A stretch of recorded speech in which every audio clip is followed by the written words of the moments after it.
இங்க ஒரு இஸ்லாமியனா வாழ்றதே பெரும் போராட்டமான ஒரு சூழல்ல நமக்கு இருக்கும். காஷ்மீர்ல ஒரு தாக்குதல் நடந்துருச்சுன்னா உடனே நாங்கள் உண்மையான இந்தியர்கள்னு தேசப்பற்ற நிரூபிக்க வேண்டிய கட்டாயத்துக்கு கொண்டு வந்து நிறுத்தியிருக்கான். இப்ப நான் கூட என் பையனை வந்து லா படிடான்னு தான் சொல்லி வச்சிருக்கேன். ஏன்னா எதையாவது ஒன்ன சொல்லி உன்னை தூக்கி உள்ள வைக்க பார்ப்பான், உன்னை முடக்க பார்ப்பான். திரைப்பட நடிகர்களை போய் சந்திக்க வச்சாங்க ஒருத்தர்.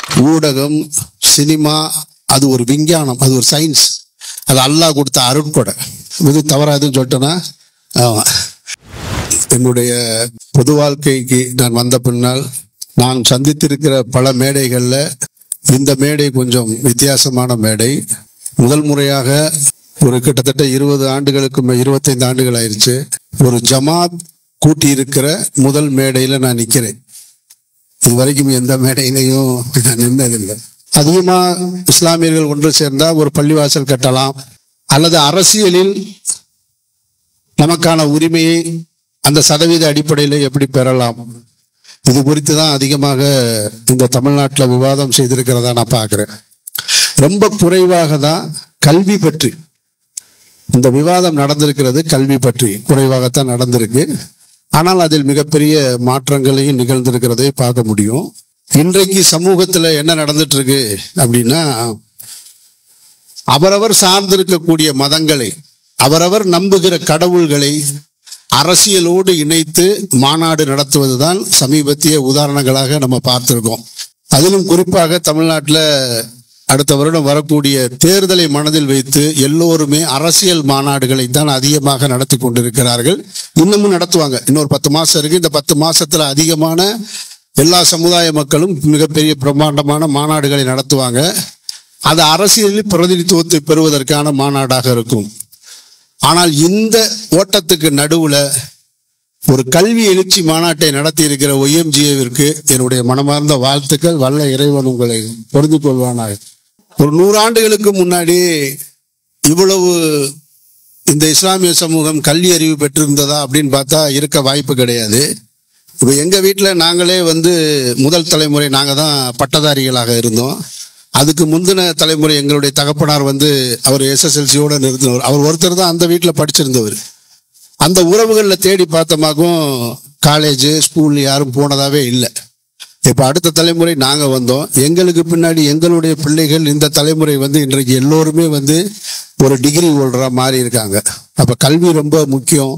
அதுவும் இந்த சமூகம் ஒரு கற்ற சமூகமாக மாற வேண்டியது அவசியம். நான் படித்த கல்லூரியிலேயே நான் போய் சொல்லுவேன். நான் மதுரை வக்ஃபோர்ட் காலேஜில் தான் படித்தேன். நான் அந்த காலேஜில் சொல்லுவேன், நான் காலேஜ் ஃபங்க்ஷனுக்கு கல்ச்சுரல் ஃபங்க்ஷனுக்கு கூப்பிடுவாங்க. அப்போ கூப்பிடும்போது நான் சொல்லுவேன், நீங்கள் இந்த மாதிரி கூப்பிடாதீங்க சார். காலேஜிலேருந்து வெளியில் போய் இருக்கிற ஒரு உயர்நிலையில் இருக்கிற ஒரு வக்கீல், ஒரு டாக்டர், யாரோ ஒருத்தர், ஒரு டாக்டர், ஒரு வக்கீல், ஒரு இன்ஜினியரு, ஒரு கிரிக்கெட் பிளேயரு, அல்லது திரைத்துறையில் இருக்கவர், ஒரு அரசியல் இருக்கவர், எல்லாரையும் வச்சு அந்த வருட இறுதியில் ஒரு செமினார் நடத்துங்க நீங்க. ஏன்னா படிக்கிற காலகட்டத்தில் வந்து எல்லாமே ரொம்ப ஈஸியாக இருக்கும், எதுவுமே கடினமாக தெரியாது. ஒரு காலேஜில் படிக்கிற பசங்களாக இருக்கட்டும், ஸ்கூல் படிக்கிற பசங்களாக இருக்கட்டும், நீங்கள் ஒரு காலேஜ் படிக்கிற பசங்களை போய் கேட்டிங்கன்னா, உங்கள் வீட்டில் பிள்ளைங்க இருந்தால் கேட்டு பாருங்கள், என்ன பண்ண போகிறேன்னா, நான் இப்போ வெளியே போன உடனே நான் அடுத்து இங்கே வேலைக்கு போயிடுவேன், நான் அப்ராடு போயிடுவேன், ஆன்சைட் போயிடுவேன், நான் IT கம்பெனி போயிடுவேன், ஏதோ ஒன்று சொல்லிட்டு இருப்பாங்க. எல்லாமே அவர்களுக்கு ரொம்ப ஈஸியாக தெரியும். ஆனால் காலேஜ் முடிச்சுட்டு வெளியில் வந்து அந்த பயணத்தை தொடங்கும் போது தான் அதில் எவ்வளோ கஷ்டம் இருக்குது. வெளியில் போய் வேலை பார்க்கும்போது ஒரு துறையில் ஒரு மேலாளர்கிட்ட எப்படி நடந்துக்கணும், அந்த நிர்வாகம் நம்மளை எப்படி பார்க்கும், அந்த நிர்வாகம் எப்படி ஆட்களை செலக்ட் பண்ணும். இப்போ கிரிக்கெட் விளையாடுறான்னு சொல்லி ஈஸியாக சொல்லிடலாம். அவன் சரியா இப்போ கிரிக்கெட் பிளேயருங்க, அவனுக்கு என்னங்க ஜாலியாக போயிடுவான், நல்லா வந்து ஃபோக்கஸ் கிடைக்கும், விளம்பரம் கிடைக்கும், செலிபிரிட்டியாக இருக்கான்னு. ஆனால் அந்த கிரிக்கெட் விளையாட்டு துறையில் அவன் அந்த இடத்த தக்க வச்சுக்கிறதுக்கு அங்கே ஒரு பாலிடிக்ஸ் இருக்கும். அந்த பாலிடிக்ஸை கடந்து தான் அவன் வெளியில் வரணும். அப்போ அவன் பட்ட கஷ்டத்தை அதை சொல்லுங்க. சட்டம் படித்த எல்லோருமே புகழ்பெற்ற வழக்கறிஞர் ஆயிரதில்லை. ஆனால் சட்டம் படிச்சுட்டு போகும்போது அந்த இடத்துல ஒரு 10 பேருக்கு நடுவில் ஒரு தனிப்பட்ட ஒரு வக்கீல் ஒருத்தர் எப்படி உயர்ந்து வர்றான், அதை நீங்க அவனுடைய அனுபவம், அவன் பட்ட கஷ்டங்கள், அது அடுத்த தலைமுறை அடுத்த சமூகம் வந்து அதை படக்கூடாது. அவங்களுக்கு எடுத்து சொன்னா அவங்களுக்கு ரொம்ப லேர்னிங் ப்ராசஸாக இருக்கும். இது நான் என்னுடைய காலேஜில் நான் போகும்போது சொல்லுவேன். அப்படிதான் அந்த மாதிரியான ஒரு நிகழ்வு தான் இன்னைக்கு காலையில இருந்து இங்க நடந்ததா நான் நம்புறேன். நானும் அப்படிதான் கேட்டு தெரிஞ்சுக்கிட்டேன். நான் இன்றைக்கு இருக்கிற காலகட்டங்கள் எப்படி இருக்கு அப்படின்னா, இப்ப நம்ம ஒரு ஒட்டுமொத்தமாகவே இந்த இந்திய ஒன்றியத்துல நம்ம வேற ஒரு தளத்துல நிக்கிறோம். இங்க நாம வெற்றி அடைந்தவனாக வாழ்வதா, ஒரு கல்வியாளராக வாழ்வதா, ஒரு பணக்காரனா வாழ்வதா, ஒரு தொழிலதிபரா வாழ்றதா, இதையெல்லாம் தாண்டி இங்க ஒரு இஸ்லாமியனா வாழ்றதே பெரும் போராட்டமான ஒரு சூழல்ல நமக்கு இருக்கும்.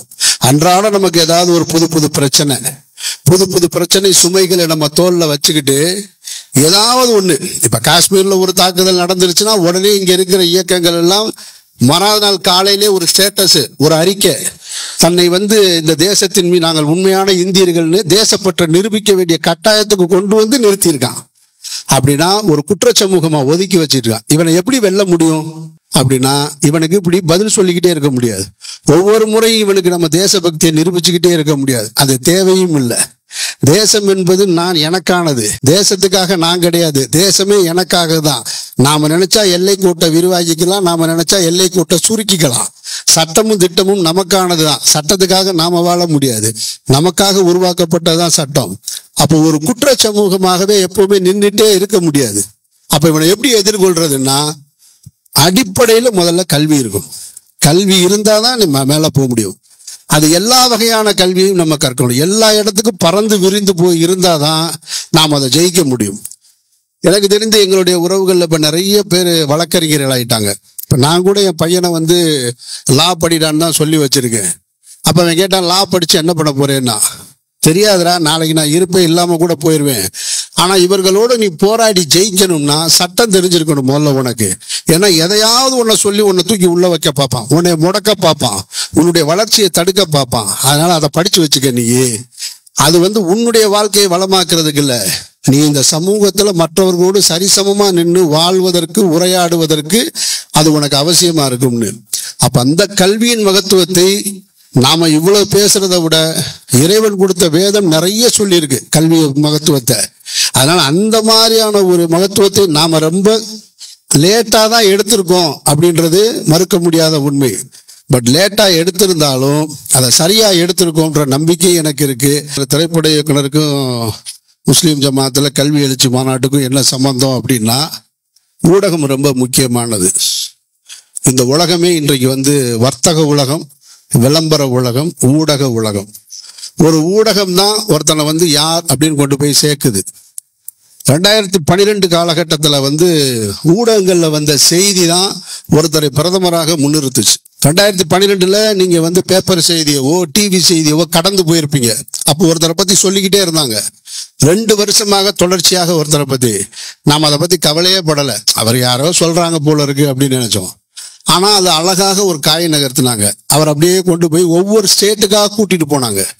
அதை பல பேர் கவனிச்சிருக்க மாட்டீங்க. நீங்க ஒவ்வொரு ஸ்டேட்லையும் அந்தந்த ஸ்டேட்ல, தமிழ்நாடு, கேரளா, கர்நாடகான்னு அந்தந்த மாநிலங்கள்ல இருக்கக்கூடிய திரைப்பட நடிகர்கள் ரொம்ப முக்கியமானது. நான் ஏன் இந்த மேடையில் நிக்கிறேன்னா அதான் காரணம். திரைப்பட நடிகர்களை போய் சந்திக்க வச்சாங்க ஒருத்தரை.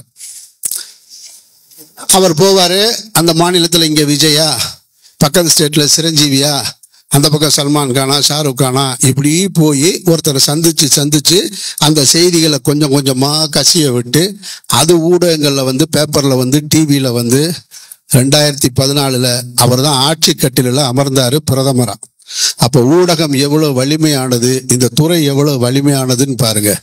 ஒரு நாட்டை, கிட்டத்தட்ட 120 கோடி மக்கள் கொண்ட நாட்டை ஒரு சிந்தனை கொண்ட ஒரு இயக்கம் ஆள்வதற்கு இந்த திரைத்துறை எப்படி பயன்படுத்திக்கிட்டாங்கன்னு பாருங்க. அவங்களே அந்த வேலை தான் செஞ்சிருக்காங்க. அப்படி விளம்பரப்படுத்தப்பட்டவர் தான் இந்த தேசத்தை இன்னைக்கும் ஆண்டுட்டு இருக்காரு. அதனால இந்த ஊடகத்தை நம்ம அவ்வளவு எளிதில் கடந்துட முடியாது. நீங்க ஊடகம்னு சொன்னா உடனே சினிமா அப்படின்னு ஒட்டு மொத்தமா 5 பாட்டு, 5 சண்டை இருக்கிற, காதல் காட்சி இருக்கிற, படுக்கறை காட்சி இருக்கிற அப்படின்னு ஒதுக்கிட கூடாது. ஊடகம், சினிமா அது ஒரு விஞ்ஞானம், அது ஒரு சயின்ஸ், அது அல்லாஹ் கொடுத்த அருட்கொடை. இப்போ நம்ம கையில் இருக்கிற செல்போன் மாதிரி, இந்த செல்போன்ல இப்போ நான் டிராவல் பண்ணி வந்தேன். நான் இந்த டிராவல் பண்ணி வரும்போது இந்த செல்போன்ல நான் நினைச்சிருந்தா அல்பகரா முழுக்க கேட்டுட்டு வந்திருக்கலாம் ஒரு 1.25 மணி நேரம். நான் விரும்பின ஹதீஸை போட்டு பார்த்துருக்கலாம், குரானை படிச்சுட்டு வந்திருக்கலாம், அதே நேரத்தில் தவறான வீடியோக்களையும் பார்த்துருக்க முடியும். எல்லாமே இந்த ஃபோனுக்குள்ள இருக்கு. அப்போ ஒட்டுமொத்தமா இந்த ஃபோனை ஹராம்னு சொல்லி நம்ம ஒதுக்கி வச்சிட முடியாது. இந்த ஃபோனுக்குள்ள எல்லாமே இருக்கு. அது மாதிரி மீடியாக்குள்ள எல்லாமே இருக்கு. அந்த கத்தியை, அந்த ஆயுதத்தை நீங்க எதுக்கு பயன்படுத்துறீங்க? சமையலுக்கு பயன்படுத்துறீங்களா, ஒருத்தனை கொலை செய்ய பயன்படுத்துறீங்களான்னு அப்படி பயன்படுத்த வேண்டிய அவசியம் இருக்கு. சரி, உடனே எல்லாருமே நாளைக்கு வந்துருங்க, எல்லாரும் டைரக்டர் ஆயிடலாம், எல்லாரும் நடிகர் ஆயிடலாம், அது இல்லை. இது ஒரு விளம்பர உலகம். அப்படி ஒருத்தரை கொண்டு வந்து மார்க்கெட் பண்ணுவாங்க, கொண்டு வந்து நிறுத்துவாங்க. தமிழ்நாட்டு அரசியல்ல கூட 26ல் ஒரு நடிகரை முன்னிறுத்தி தான் மாற்றம்னு சொல்றாங்க. அப்படின்னா இந்த ஊடகம் திரும்ப திரும்ப திரும்ப இந்த துறையை நம்பியே இருக்கு. அது ரொம்ப பவர்ஃபுல்லா இருக்கு. அது மக்கள்கிட்ட போய் எளிதில் போய் சேருது, மக்களோட வீட்டுக்குள்ள போய் பேசுது, அவங்க கையில இருக்கிற போன்ல போய் பேசுது. நாம அதுக்குள்ள எப்படி போகணும், அந்த ஊடகத்தை நாம எப்படி எடுத்துக்கணும் அப்படின்னு தான் பார்க்கணும். இதுல நிறைய டிபார்ட்மெண்ட் இருக்கு. எதுக்குள்ளயாவது போயினாலும் நம்ம அதை பிடிச்சிடணும். அப்ப இந்த ஊடகம் தான் இன்றைக்கு உண்மையாக ஆட்சி செய்யறதுன்னு பாத்தீங்கன்னாக்கும் உலகம் முழுவதும் ஊடகம் தான் ஆட்சி செய்து, மனிதர்கள் கிடையாது. அதுதான் ஒரு தகவலை சொல்லுது. ஒரு காலம் வரும், கியாமனாலோட அடையாளத்தை சொல்லும் போது சொல்றாங்க, ஒரு காலம் வரும் உண்மையோடு போய் கலந்திருக்கும் அப்படின்னு. அப்ப உண்மையோட போய் கலந்திருக்கும்னா எது? இன்னைக்கு நமக்கு வாட்ஸ்அப்ல வர்ற செய்தி தான். அந்த செய்தியில எது உண்மை எது பொய்ன்னு நமக்கே தெரியாது. நம்மளே நம்புறது மாதிரி ஒரு செய்தி வரும். இப்ப ஏஐ தொழில்நுட்பம் வந்துருச்சு. இந்த ஏஐ தொழில்நுட்பத்துல இறந்தவருடைய குரலை கேட்கலாம், இறந்தவருடைய முகத்தை பார்க்கலாம். இன்னது அடுத்தடுத்து இதை வச்சு நிறைய சித்து வேலைகள்லாம் நடைபெறும். அப்போ எதிரி அந்த ஆயுதத்தை எடுக்கிறதுக்கு முன்னாடி நாம அந்த ஆயுதத்தை எடுத்துக்கணும். அப்போ ஊடகமும் மிக வலிமையானது. நீங்க பேப்பர்ல பார்த்துருப்பீங்க, ஈழ விடுதலை போராட்டத்தை பத்தி கேள்விப்பட்டிருப்பீங்க. பிரபாகரன் அவர்களை பத்தி சிலருக்கு தெரிஞ்சிருக்கும். அவர் என்ன சொல்றாருன்னா, 30 ஆண்டு காலம் போர் புரிந்தவர், ஊடகம் போர் புரிவின் இன்னொரு பிரிவுன்னு சொல்றாரு. இந்த ஊடகம் மட்டும் எனக்கு கிடைச்சிருந்ததுன்னா நான் தனி ஈழத்தையே பெற்றிருப்பேன் அப்படின்னு சொல்றாரு. அப்போ மீடியா பவர்ஃபுல்லா இருக்கு. அந்த மீடியாவை கையில எடுக்க வேண்டிய பொறுப்பும் நமக்கு இருக்கு. அதனால நான் சார்ந்திருக்க துறையில இருக்கிற நல்ல விஷயங்களை மட்டும் உங்ககிட்ட சொல்றதுக்கு தான் நான் வந்திருக்கேன். என்னை இந்த மாதிரி ஒரு ஆள் வரலாம், இப்படி ஒரு ஆள் பேச முடியும். இப்ப நான் ஒரு செய்தி சொல்றேன் வெளியில போய், இப்ப நான் சினிமா துறையில இருக்கேன், திரைத்துறையில இருக்கேன். ஆனா நான் வெளியில இந்த சமூகம் குறித்து பேசுறேன், நான் மார்க்கம் குறித்து பேசுறேன், இன்னும் பல்வேறு விஷயங்கள் பேசுறேன். பேசும் பொழுது அப்ப என் முன்னாடி கேமரால வருது, லைட் வருது, மைக் வருதுன்னா நான் என்னுடைய அறிவுக்கு கொடுக்கப்பட்ட மரியாதை கிடையாது, நான் இருக்கிற துறைக்கு கொடுக்கப்படுற மரியாதை. அப்ப அவன் சொன்னா இந்த செய்தி வெளியில போகும். அப்ப அந்த இடத்தையும் நோக்கி நகர வேண்டியது அவசியமா இருக்குன்னு தான், அந்த இடத்துக்காகத்தான் நான் இங்க நிக்கிறதா நம்புறேன். மற்றபடி இந்த நிகழ்ச்சியில இது தவறாதுன்னு சொல்லிட்டேன்னா ஆமா. அதனால எப்படி பார்த்தாலும் நாம இருக்கிற காலகட்டம் ரொம்ப கடினமான காலகட்டம். எதிரியோடு சரிசமாக, அறிவுக்கு நிகராக எல்லாவற்றிலும் சரியாக நின்று போராட வேண்டிய காலகட்டம்.